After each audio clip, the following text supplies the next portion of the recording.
कोविड-19 नाम का जो ये वायरस है वो चीन से आया है, ये सबको मालूम है। लेकिन चीन में किस जानवर से आया, चमगादड़ से, पेंगोलिन से, या दोनों के मिले जुले रूप से आया ये इंसानों तक? इसके अलावा एक और थ्योरी ये है कि किसी लैब से ये लीक हो गया।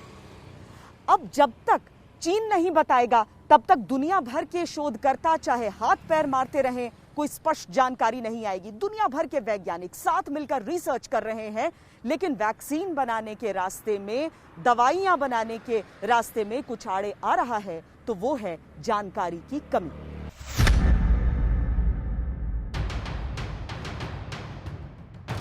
फरवरी 2020 में ही अमेरिका ने चीन से रिसर्च के लिए अनुमति मांगी थी, लेकिन चीन ने उसे देने से इनकार कर दिया।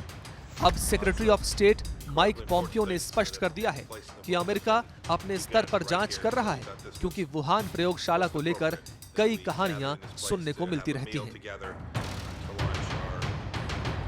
जब सारी दुनिया कोरोना से पीड़ित है, तब वुहान लैब्स में विदेशी जांच दलों को आने से रोकना और रिसर्च को छुपाना चीन की किसी बड़ी साजिश की तरफ इशारा करता है। एक रिपोर्ट के अनुसार फ्यूजान यूनिवर्सिटी और चाइना जियोसाइंस यूनिवर्सिटी ने वेबसाइट पर रिसर्च के कुछ पेपर्स डाले थे, लेकिन उन्हें सरकारी मंजूरी की नई नीति का हवाला देकर तुरंत डिलीट भी कर दिया। चीन की इस मनमानी पर WHO की खामोशी से अमेरिका बहुत नाराज है। अमेरिका का साफ आरोप है कि WHO चीन के साथ मिला हुआ है और वायरस की जानकारी छुपाने में मददगार है। अगर उसने सही समय पर सही कदम उठाए होते तो वायरस का संकट इतना बढ़ न गया होता। The World Health Organization receives vast amounts of money from the United States. They were wrong. They've been wrong about a lot of things. And they had a lot of information early, and they didn't want to they seemed to be very China-centric. They missed the call. They could have called it months earlier. They would have known. And they should have known. And they probably did know. So we'll be looking into that very carefully. जब तक अन्य देशों के दलों को जांच के लिए चीन जाने की इजाजत नहीं मिलेगी या चीन खुद रिसर्च पेपर्स को दुनिया के सामने नहीं रखता, कोरोना वायरस का सच दुनिया के लिए पहेली बना रहेगा। अमेरिका का WHO पर आरोप है कि जब जब उसने चीन से तीखे सवाल करने चाहे, WHO ने उसका बचाव किया। यहाँ तक कि अमेरिका को राजनीति न करने की नसीहत देने की कोशिश भी की। नाराज अमेरिका ने WHO को दी जाने वाली मदद बंद कर दी। Today I'm instructing my administration to halt funding of the World Health Organization while a review is conducted to assess the World Health Organization's role in severely mismanaging and covering up the spread of the coronavirus. Everybody knows what's going on there. American taxpayers provide between $400 million and $500 million per year to the WHO. In contrast, China contributes roughly $40 million a year, and even less. As the organization's leading sponsor, the United States has a duty to insist on full accountability. America has been a long-standing and generous friend to WHO, and we hope it will continue to be so.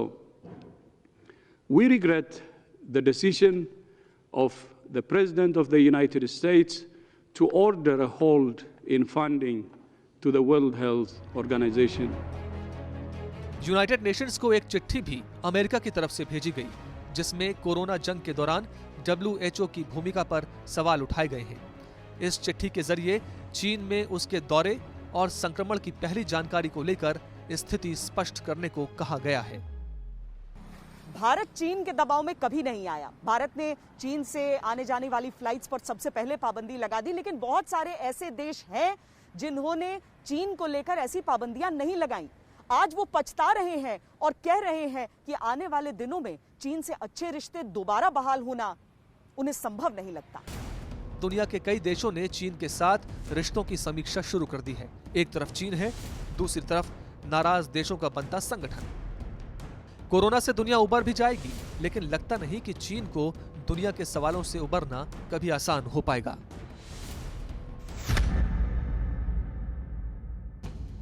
कभी संबंध अच्छे थे तो Japan ने चीन के साथ कारोबारी रिश्तों को नए आयाम दिए, लेकिन कोरोना ने जापान में आपातकाल लगा दिया तो जापान ने भी चीन पर अपनी विश्वसनीयता लगभग खत्म होने का संकेत दे दिया। जापान ने चीन से अपना कारोबार समेटने वाली कंपनियों को आर्थिक मदद देने का ऐलान किया। जो जापानी कंपनियां चीन से वापस जापान में काम करना चाहें, उनके लिए $2 अरब का फंड और चीन से बाहर किसी अन्य देश में कारोबार करने के लिए $21.5 अरब की मदद का प्रस्ताव रखा। अमेरिका की एक कंपनी ने तो चीन पर कोरोना वायरस को जैविक हथियार की तरह इस्तेमाल करने का आरोप लगाते हुए $20 ट्रिलियन के हर्जाने का केस ठोका है। इसके अलावा कई अमेरिकी सांसद चीन से व्यापारिक रिश्ते समेटने पर जोर दे चुके हैं। US India strategic and partnership forum के अनुसार करीब 200 कंपनियां चीन से बाहर निकलना चाहती हैं और भारत में कारोबार स्थापित करना चाहती हैं।